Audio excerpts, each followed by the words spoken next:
러시아 군대에서 고위 인사들이 또 해임되고 있습니다. 우크라이나 특별 군사작전의 계속된 실패로 분노가 커지고 있기 때문입니다. 푸틴은 이제 전쟁광들에게 주목했습니다. 그들은 푸틴을 실망시키고 사라졌습니다. 푸틴은 숙청으로 장군들에게 등을 돌리고 있습니다. 이는 러시아의 우크라이나 전쟁 패배를 보여줍니다.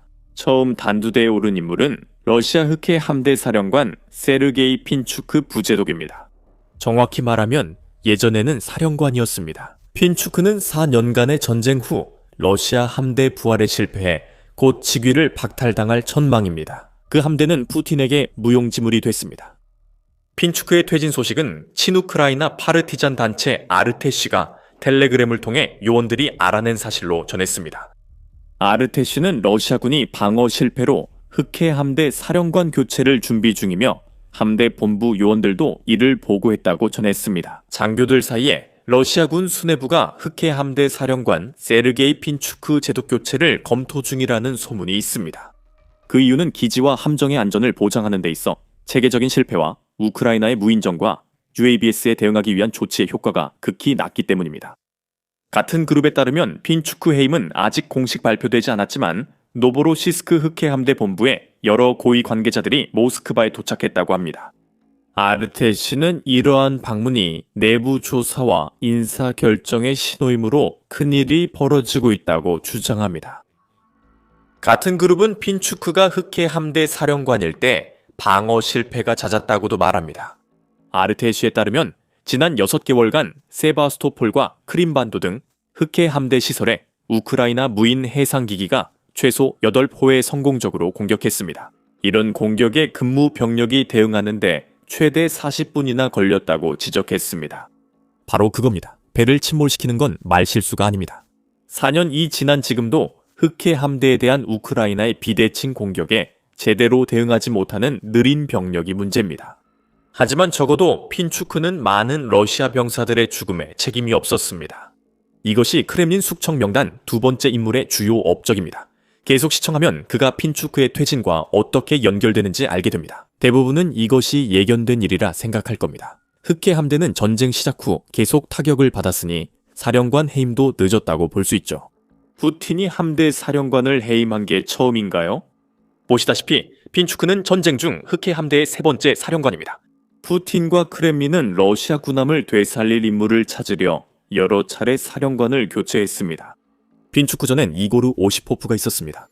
그는 2022년 4월 우크라이나가 러시아 군함을 침몰시키기 시작할 때 흑해 함대 지휘관이었습니다. 그 달 14일 우크라이나의 넵튠 미사일이 흑해 함대의 기함인 모스크바 순양함을 강타해 바닷속으로 침몰시켰습니다. 포클랜드 전쟁 이후 단일 군함 최대 손실을 기록한 이 사건 후 오시포프는 오래 버티지 못하고 2022년 8월 해임됐습니다. 이는 푸틴 침공 이후 러시아가 내린 가장 두드러진 군 지휘관 해임 중 하나였습니다. 사령관이 7월에 세바스토폴에 있는 옛 흑해 함대 본부에 대한 공격을 막기 위해 아무런 조치도 취하지 못한 점도 상황을 악화시켰습니다. 특히 그 공격으로 인해 러시아가 이 지역에서 계획했던 자화자찬적인 해군의 날 행사를 취소하게 만든 점이 그의 해임에 영향을 미쳤습니다. 우크라이나가 크림반도 자체에 대한 공격을 점점 더 많이 감행한 것도 오시포프에게 불리하게 작용했습니다. 그래서 그가 물러난 건 놀랍지 않았고 후임자도 성과가 없었습니다. 빅토르 소콜로프가 오시포프 후임으로 흑해 함대 지휘를 맡았지만 그의 임기는 재앙에 가깝습니다. 그가 2년 가까이 지휘하는 동안 우크라이나는 러시아 함정을 크게 파괴했고 함대는 우크라이나 미사일과 드론을 피해 함정을 멀리 철수시켰습니다. 구룡만이 러시아 흑해 함대 신임 사령관이 푸틴에게 안긴 전부였습니다. 2024년 2월 모스크바 타임즈는 러시아 친전쟁 군사 블로거들이 소콜로프 해임을 보도했다고 전했습니다. 이 소식은 우크라이나가 흑해 함대 군함을 격침한 직후 전해졌습니다. 설상가상으로 국제형사재판소가 소콜로프의 체포영장을 발부해 그가 러시아를 떠나면 위험해졌습니다. 소콜로프는 신뢰를 잃고 크렘린의 감시 속에 러시아에 머물러야 했습니다. 소콜로프가 해임 때 살아있었다면요. 2023년 9월 우크라이나는 미사일 공격으로 소콜로프 등 러시아 장교 33명을 사살했다고 주장했습니다. 러시아는 즉시 부인하며 소콜로프가 푸틴이 참석한 화상회의에 참여한 영상도 공개했습니다. 소콜로프는 대화 중에 머리를 베개에 기대고 있었고 한마디도 하지 않았습니다. 그것만으로도 이상한 일입니다. 또 그의 해임이 러시아의 죽음 은폐의 시도였을 가능성도 있습니다. 우리는 확실히 알 수 없겠지만 실제로 소콜로프에게 무슨 일이 있었든 그 이후로 소콜로프에 대한 소식은 거의 들리지 않았습니다. 그의 빈자리를 핀추크가 메웠고 핀추크는 푸틴의 흑해 함대 숙청 세 번째 희생자가 됐습니다. 솔직히 말해서 이제는 푸틴이 다음에 누구를 책임자로 임명하든 별로 중요하지 않은 것처럼 느껴집니다. 현재 흑해 함대는 정말 엉망진창입니다. 우크라이나 때문에 전쟁 끝날 때까지 흑해 함대가 존재감 없을 것 같습니다. 2024년 8월 이후 이것이 흑해 함대의 현실입니다.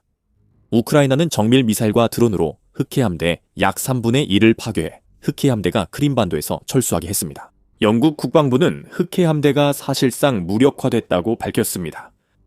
우크라이나는 군함이 거의 없는 상황에서 흑해 함대를 공격하는 데 성공했습니다. 아르테쉬는 우크라이나가 미사일과 드론이 닿지 않는 곳을 공격하려고 UAV를 개발해 문제를 해결했다고 텔레그램에 밝혔습니다. 2025년 7월 흑해 함대는 흑해에서 거의 자취를 감췄습니다.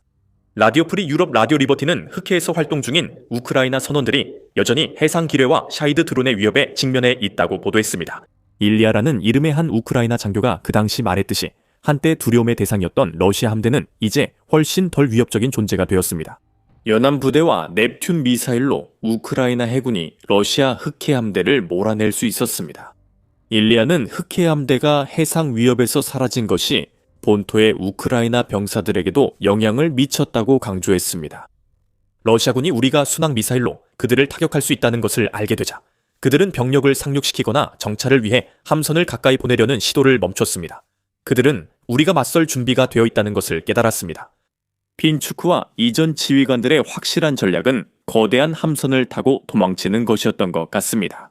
그들 모두 해임된 건 놀랍지 않습니다. 방위회담에서는 흑해 함대 철수로 러시아에 생긴 여러 문제가 드러났고 흑해 서부 지역이 사실상 우크라이나에 넘어갔습니다. 푸틴의 적은 곡물 수출을 재개해 우크라이나 경제에 필요한 수입을 다시 얻고 있습니다. 1년의 실패로 흑해 함대 지휘관들이 해임됐습니다. 그러나 그들은 우크라이나보다 더 많은 러시아인을 죽인 책임은 없었습니다.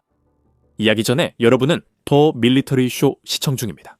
아직 구독 안 하셨다면 지금 구독하고 러시아 군사 영상 계속 시청하세요. 크렘린의 다음 희생양으로 돌아가겠습니다. 그가 우크라이나 군을 상대하려고 만든 우스꽝스러운 전술처럼 그를 재치 있게 소개하겠습니다. 옛날에 미트 그라인더 맨이 있었습니다. 그는 모든 쓸만한 전략을 금지했나요? 그는 뛰어난 경력에도 불구하고 실수를 계속했고 미트 그라인더 맨은 몰락하고 있습니다.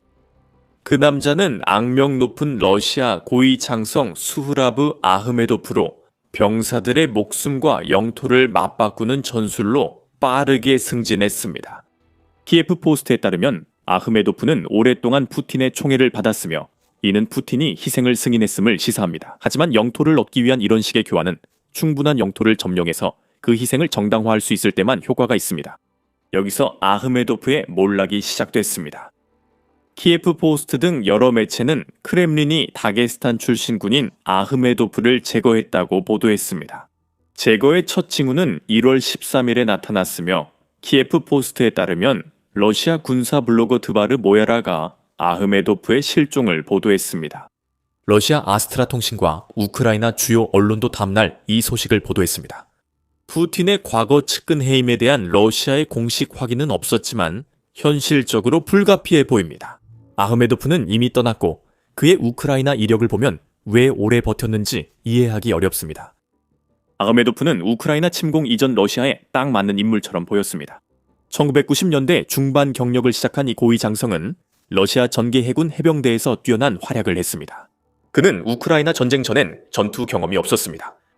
그는 동시대 인물들과 달리 시리아 복무 경험이 없습니다. 대신 그는 2009년부터 2014년 또는 2015년까지 블라디보스토크에서 러시아 제155 해병여단을 지휘하는 데 집중했습니다. 그리고 모스크바 프론트 아카데미에서 과제를 했고 이곳은 러시아 최고 지휘부 인재를 양성하는 곳입니다. 푸틴이 우크라이나를 침공하자 아흐메도프는 준비됐지만 우크라이나에 들어서자마자 실패하기 시작했습니다. 그는 러시아가 키이우 점령과 우크라이나 정부 전복을 시도할 때 옛 여단 출신 해병대 팀의 지휘관으로 파견되었습니다. 그 시도는 실패했습니다. 이후 대규모 전쟁이 이를 증명했습니다. 하지만 아흐메도프는 키이우 북쪽 모슈운 마을에서 우크라이나 방어선의 무의미한 공격을 명령에 두드러졌습니다. 이렇게 그는 방어선 돌파를 위해 병사 투입을 시작했습니다. 4월 아흐메도프는 도네츠크 동부에서 해병 돌격대를 지휘했습니다. 그는 이 시도에서 너무나도 실패했습니다. 러시아 155여단 해병대원들은 살린 주지세계의 지휘관의 전술 무지와 헛된 공격으로 목숨이 낭비된다고 공개 비난했습니다. 이렇게 대장급 지휘관들이 신중하게 계획한 공세의 결과 우리는 나흘 만에 전사, 부상, 실종 등 약 300명의 인명피해와 장비의 50%를 잃었습니다. 그것도 우리 여단만의 피해입니다. 지구사령부와 아흐메도프가 책임 회피를 위해 조작된 피해 수치를 공식적으로 사용하고 이를 숨긴다고 서한은 밝혔으며 이는 매우 비꼬는 어조였습니다.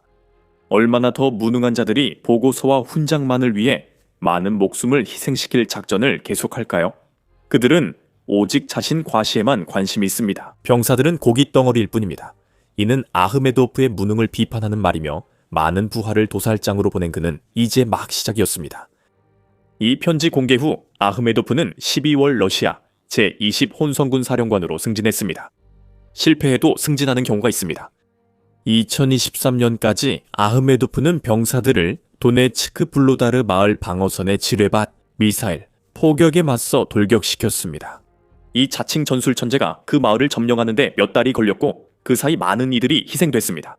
2023년 2월 9일부터 10일까지의 전투 기간 동안 아흐메도프의 지휘해 있던 부대는 300명의 병사 와 31대의 전차를 잃었습니다.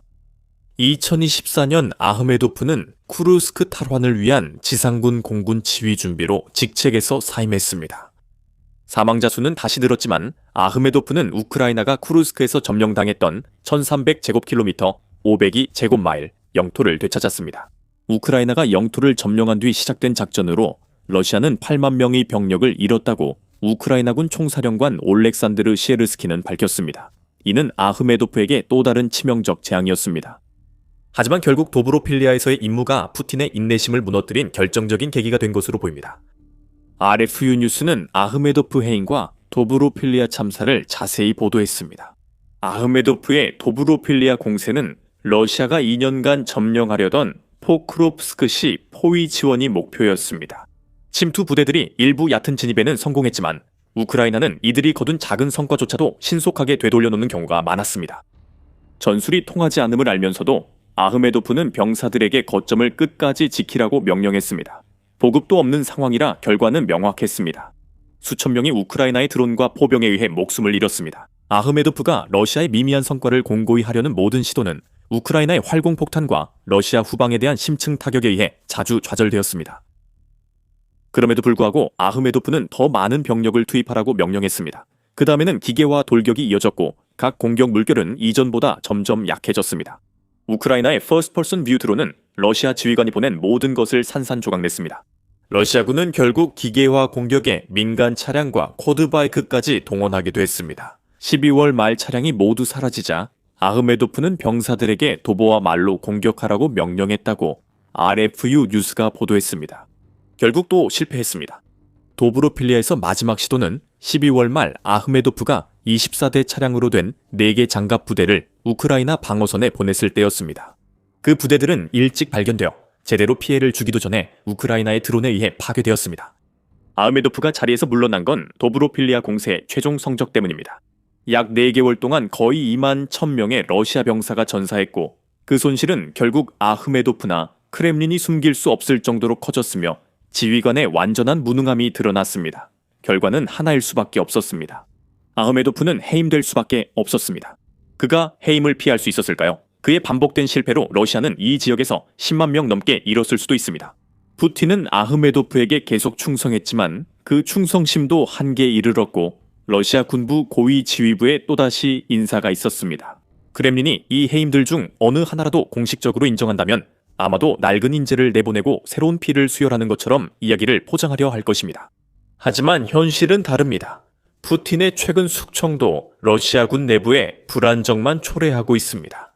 조직력과 전략이 필요한 시기에 지휘관 해임은 군대에 결코 좋지 않습니다. 제임스타운 재단은 중국 인민해방군 숙청의 영향을 분석한 기사에서 이 점을 설명했으며 이는 러시아군에도 적용됩니다. 이 싱크탱크는 불규칙한 리더십이 파벌 간 갈등을 초래할 수 있다고 말합니다. 권력 공백으로 정치, 군사적 출세를 노리는 인물들이 자리를 차지하려 하며 내부 분열이 발생합니다. 우리는 이미 러시아에서 이런 조짐을 보고 있으며 제이슨 제이 스마트가 8월 키예프 포스트에 언급했습니다. 푸틴의 군부 숙청은 러시아 FSB가 권력을 강화하고 이익을 얻는 기회만 제공했습니다. 스마트는 FSB가 반부패 단속을 명목으로 체포하고 돈을 챙기며 자신들에게 유리한 인물을 권력에 앉힌다고 말합니다. 러시아에는 새로운 엘리트 계층이 형성되고 있는데 이들은 푸틴의 군인들이 아닙니다. 이런 분열 외에도 푸틴이 전시 중 군 지휘관들을 자주 숙청하면 군의 전투 준비 태세가 약화됩니다. 제임스타운 재단은 1930년대 스탈린의 소련 군대 대숙청이 2차 세계대전 초 러시아가 힘들었던 이유 중 하나라고 지적합니다. 일부는 미국 행정부 교체로 반복되는 지도부 교체가 군 준비 태세에 영향을 미칠 수 있다고 지적합니다. 이제 러시아가 아흐메도프보다 더 나쁠지 상상하기 어렵습니다.